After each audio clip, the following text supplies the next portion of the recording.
Selamat pagi, selamat siang, selamat malam semua. Kami dari kelompok 3 dengan anggota. Yang pertama saya sendiri, Romanus Nduru. Yang kedua, Asikdita Vanaya Lirik. Yang ketiga, Amanda Ayu Titising Wijaya. Yang keempat, Agustinus Aditya Putra Pratama.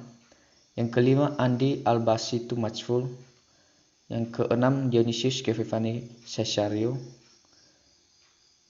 Yang ketujuh, Inyoman Gede Giri Mulyawan. Yang kedelapan, Jovi Gomos Agasi Pardede. Dan yang kesembilan, Raihan Dewi Febrian. Kami akan menjelaskan tentang fungsi naik dan turun dan stasioner.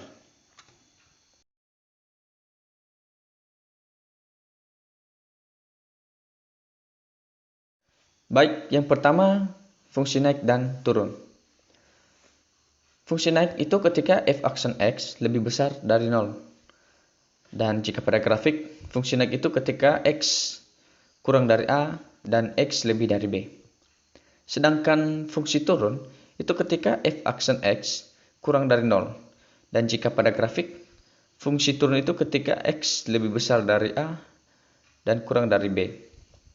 Sifat-sifat dari fungsi naik dan turun itu adalah fungsi naik itu ditandai dengan f aksen x lebih besar dari 0. Fungsi turun itu ketika f aksen x kurang dari 0 selalu naik, di mana f aksen x lebih besar atau sama dengan 0, dan selalu turun saat f aksen x kurang atau sama dengan 0.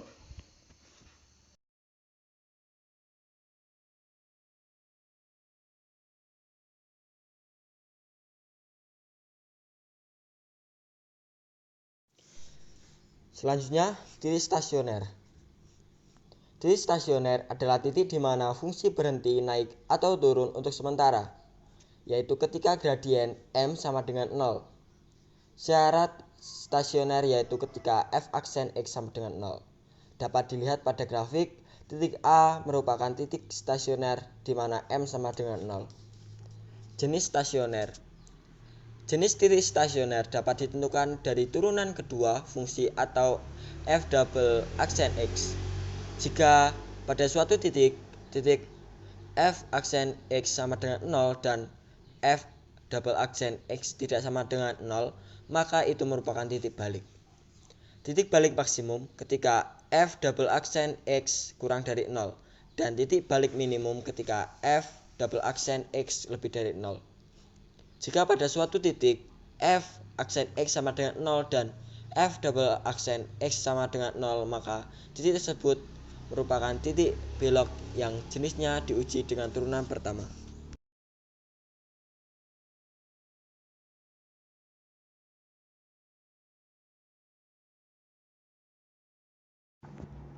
Gradien adalah kemiringan suatu garis, bisa naik yaitu bernilai positif, bisa turun yaitu bernilai negatif, bisa juga bernilai 0 yang artinya tidak memiliki kemiringan atau sejajar dengan sumbu X.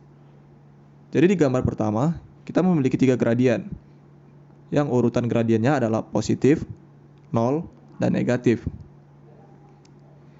Jadi yang disebut dengan titik stasioner itu adalah titik di mana suatu turunan bernilai 0. Kalau di gambar ini sendiri, titik stasionernya berada di titik maksimum. Begitu pula dengan grafik gambar nomor 2, di mana kita bisa melihat 3 gradien yang urutan gradiennya bernilai negatif, 0, dan positif. Grafik nomor 2, nilai stasionernya sendiri berada pada titik minimum.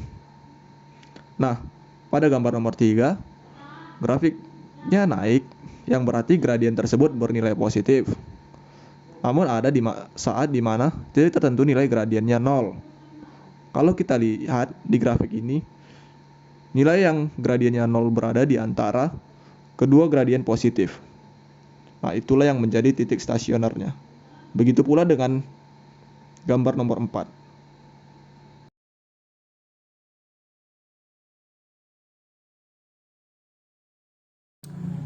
Untuk nilai maksimum dan minimum. Nilai maksimum dan minimum suatu fungsi kurva fx pada suatu interval dapat ditentukan dengan turunan, yang mana untuk mencari ini kita harus melakukan langkah-langkah untuk menentukan nilai maksimum dan minimumnya. Jadi nanti kita bisa baca soalnya dulu. Yang pertama itu kita harus menentukan nilai titik A dan titik B, atau fungsi A dan fungsi B, atau biasa disebut FA dan FB. Yang kedua itu kita harus menentukan titik-titik dan nilai-nilai stasioner pada interval tersebut. Kemudian kita menentukan mana nilai yang paling besar dan mana nilai yang paling kecil dari semua nilai itu. Terus kita mensubstitusi nilai itu ke persamaan awal.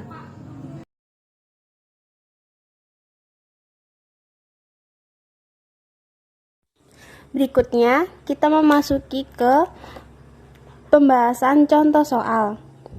Yang pertama, fungsi fx sama dengan x pangkat 3 dikurangi 6x kuadrat ditambah 9x ditambah 2 akan turun pada interval.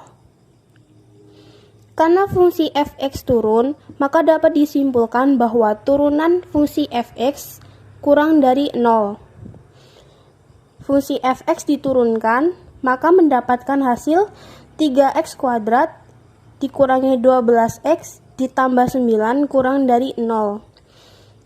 Lalu persamaan baru ini disederhanakan dengan cara dibagi 3 dan mendapatkan hasil x kuadrat dikurangi 4x ditambah 3 kurang dari 0. Kemudian faktorkan, maka hasilnya x min 3 dikali x min 1 kurang dari 0. Selanjutnya, contoh soal yang kedua. Fungsi gx sama dengan 2x pangkat 3 min 9x pangkat 2 plus 12x akan naik pada interval. Karena fungsi gx di sini naik, maka g aksennya itu lebih dari 0. Selanjutnya, fungsi gx diturunkan menjadi 6x pangkat 2 min 18x plus 12 lebih dari 0. Kemudian dibagi dengan 6, jadinya x pangkat 2 min 3x plus 2 lebih dari 0. Lalu kita faktorkan, hasilnya x min 2 dikali x min 1 lebih dari 0. Kita mendapat x sama dengan 1 dan x sama dengan 2. Kita kemudian uji tanda yang saya gunakan di sini yaitu 0, 1,5, dan 3. Pada 0, hasil yang kita dapat adalah 2. Dan pada 1,5, kita mendapat minus 0,25. Dan pada 3, kita dapat 2.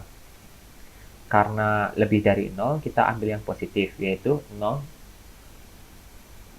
titik 0 dan titik 3.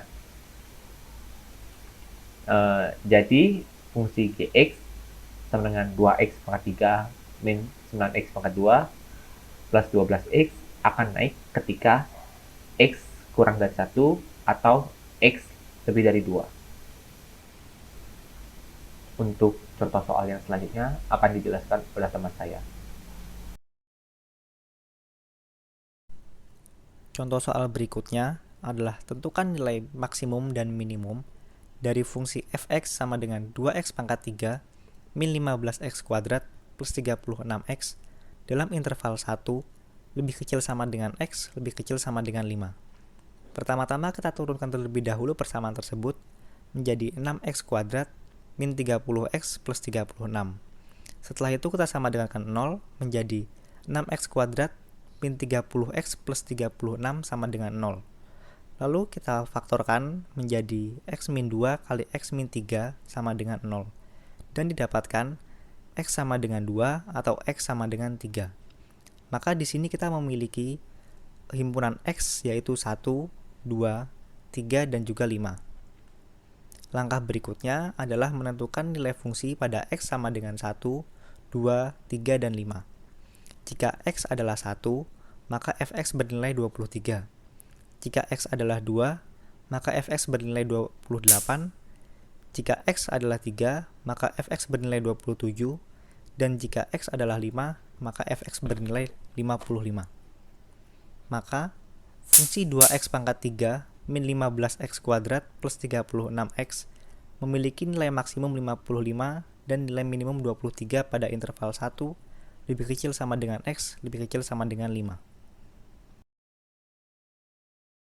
Baik, presentasi akan saya lanjutkan. Saya Agustinus Aditya Putra Pratama dengan MPM 2107111429.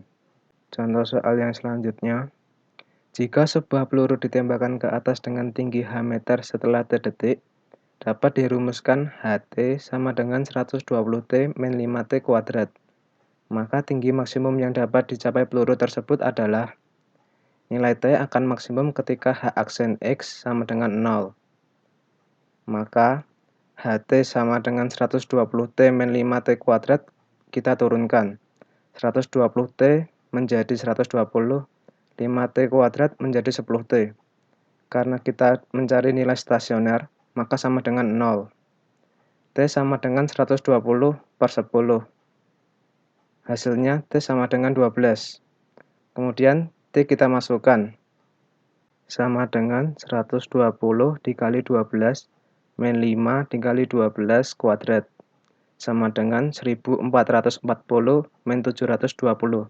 Hasilnya sama dengan 720.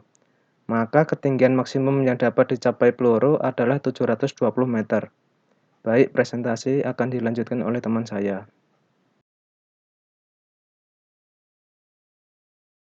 Nah, ini adalah contoh soal terakhir. Suatu proyek pembangunan gedung sekolah dapat diselesaikan dalam X hari dengan biaya 2X kurang 600 tambah 30 per X ribu rupiah per hari. Perlu waktu berapa hari agar proyek tersebut dapat diselesaikan dengan biaya minimum? Nah, untuk mencari berapa waktu yang diperlukan agar biaya proyek tersebut diselesaikan dengan biaya minimum, maka kita dapat membuat biaya proyek selama X hari dinyatakan dengan Fx sama dengan X kali 2X kurang 600 tambah 30 per X menjadi 2X kuadrat kurang 600X tambah 30. Nah, kemudian untuk mencari biaya proyek minimum maka dinyatakan dengan F aksen X sama dengan 4X kurang 600 sama dengan 0. Setelah itu 600. Setelah itu 4X sama dengan 600 dan kemudian X sama dengan 600 dibagi 4 sama dengan 150. Maka proyek tersebut memerlukan 150 hari agar biaya proyeknya minimum.